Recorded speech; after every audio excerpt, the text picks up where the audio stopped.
Breaking news ৭৭,০০০ পদে নবম শিক্ষক নিয়োগ বিজ্ঞপ্তি কবে সে সম্পর্কে যা জানালো এনটিআরসি। সে সম্পর্কে দ্য ডেইলি ক্যাম্পাসে ১৯ মে একটা প্রতিবেদন ছাপা হয়েছে। সেখানে বলা হয়েছে, বেসরকারি শিক্ষা প্রতিষ্ঠানে শিক্ষক হওয়ার স্বপ্ন দেখছেন এমন হাজারো চাকরি প্রার্থীর জন্য কিছুটা হতাশার খবর।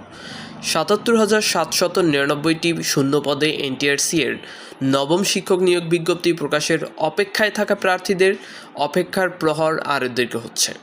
আসন্ন ঈদের আগে এই বহুল প্রতীক্ষিত বিজ্ঞপ্তিটি প্রকাশ করা সম্ভব হচ্ছে না বলে জানিয়েছেন সংশ্লিষ্ট সূত্র। উক্ত প্রতিবেদনে বিজ্ঞপ্তি প্রকাশের মূল কারণ হিসেবে বলা হয়েছে, এনটিআরসিতে বর্তমানে শীর্ষ পর্যায়ের পরিবর্তনের কারণে প্রশাসনিক সিদ্ধান্তের স্থবিরতা তৈরি হয়েছে। সংস্থাটির নতুন চেয়ারম্যান রাজা আব্দুল হাই এখনও কর্মস্থলে যোগদান করেননি। বিকল্প হিসেবে সংস্থাটির সদস্য নূরে আলম সিদ্দিকীকে কেবল রুটিন দায়িত্ব, কর্মকর্তা কর্মচারীদের বেতন ভাতা নিশ্চিত করা ইত্যাদি পালনের জন্য নিয়োগ দেওয়া হয়েছে। তিনি জানিয়েছেন, নিয়োগ বিজ্ঞপ্তি প্রকাশের মতো গুরুত্বপূর্ণ ও বড় সিদ্ধান্ত তিনি নিতে পারবেন না, ফলে নিয়মিত চেয়ারম্যান যোগদান না করা পর্যন্ত নবম শিক্ষক নিয়োগ বিজ্ঞপ্তির প্রকাশের জট খুলছে না।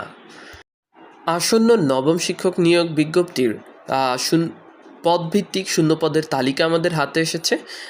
সেই তালিকার খসড়াটা আপনাদের সাথে শেয়ার করছি। নবম শিক্ষক নিয়োগের জন্য বেসরকারি স্কুল, কলেজ, মাদ্রাসা, কারিগরি শিক্ষা প্রতিষ্ঠান থেকে এনটিআরসিতে বিপুল পরিমাণ শূন্যপদের তথ্য সংগ্রহ করেছে।